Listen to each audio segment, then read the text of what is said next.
Coucou tout le monde, on se retrouve pour une nouvelle vidéo et pour changer, aujourd'hui je me lance dans un nouveau challenge, donc je vous parle de ça tout de suite, c'est parti.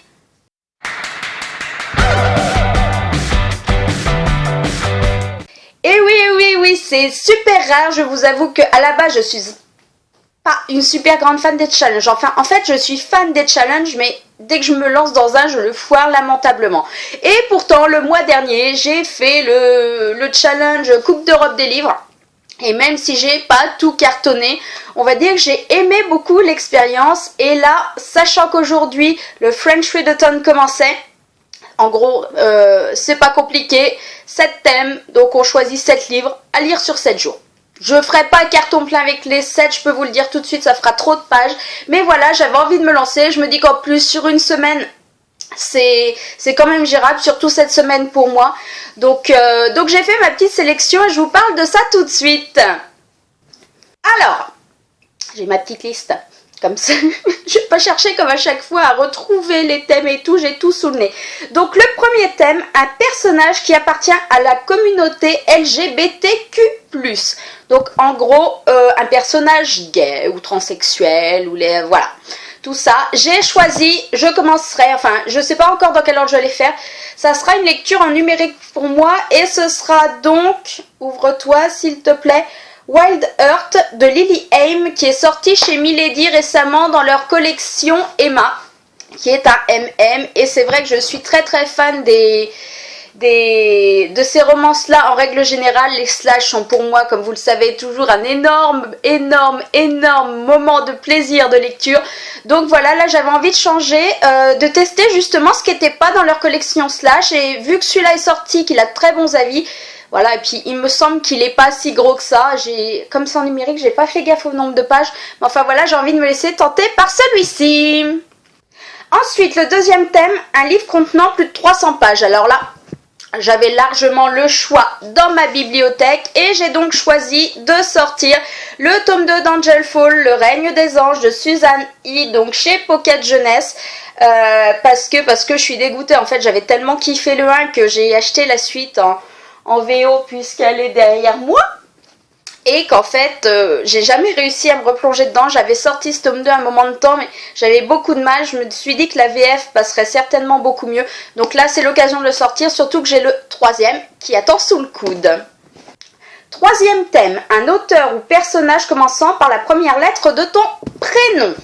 Donc mon prénom étant Sandrine, ça commence par un S, et mon choix il a carrément pas été compliqué, puisqu'en fait comme un peu le challenge du mois dernier, je vais pas tricher, mais on va dire je vais m'arranger, puisque j'ai choisi ma lecture en cours. En même temps elle est en VO, donc pour être sûr de pas finir le challenge misérablement avec un livre, ça m'arrange bien. Donc je lirai A Coat of Thorns and Roses de Sarah J. Maas.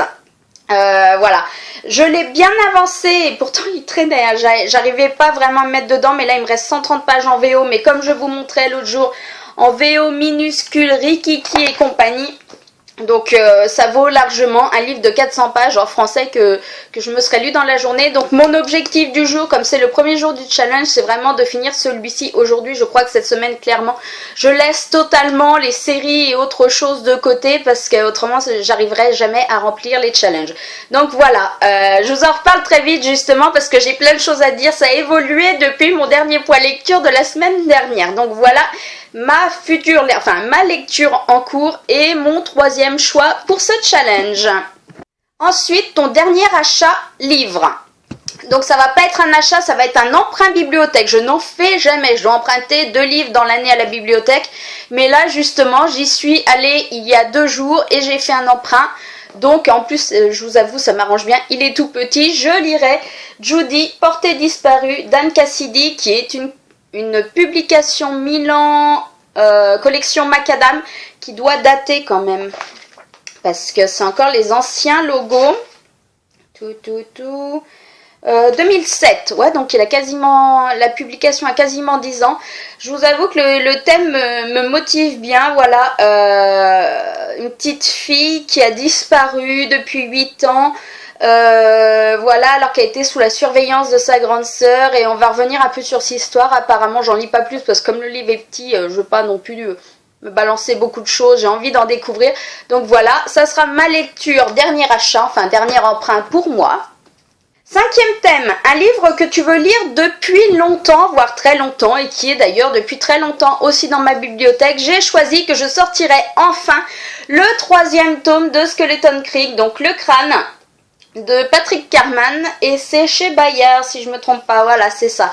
J'ai super kiffé le 1, le 2, voilà j'adore ce mélange comme je vous le dis à chaque fois entre en plus voilà ça claque en présentation, mais le côté carnet, journal, voilà, où je ne sais plus comment il s'appelle, nous raconte sa vie. Comment il s'appelle ce petit gars déjà? Sa copine c'est Sarah, c'est ça, et lui c'est pas Ethan ou un truc comme ça. Et Sarah et moi, oui, donc oui, le problème c'est qu'il me redonne pas son nom.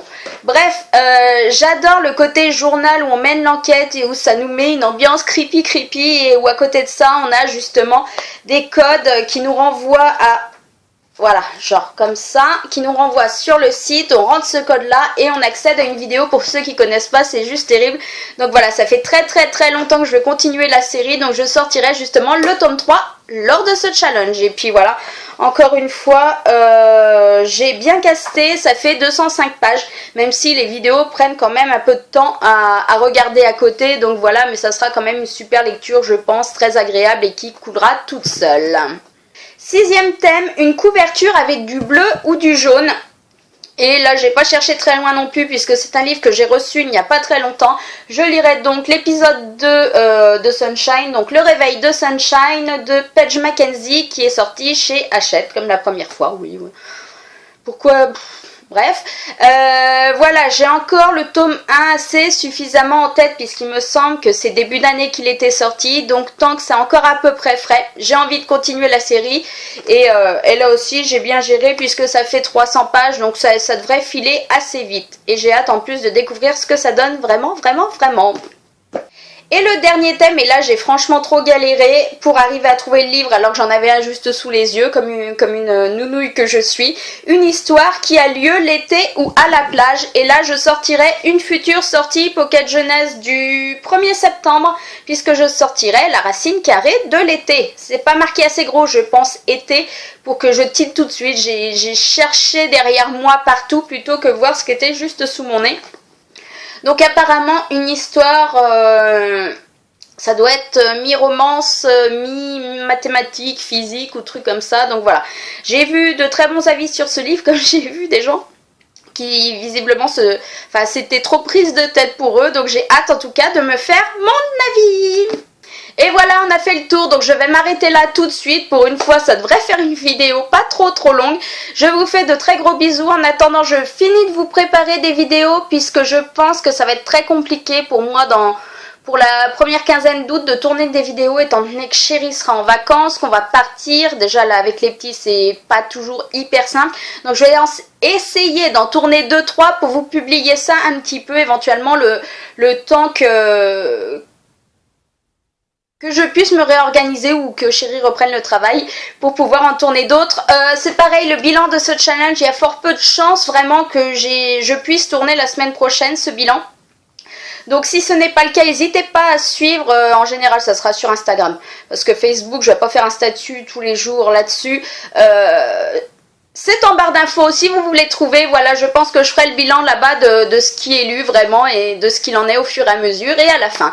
Donc voilà, je vous laisse là, je vous souhaite de très bonnes vacances si c'est le cas pour vous et je vous dis à bientôt pour une nouvelle vidéo.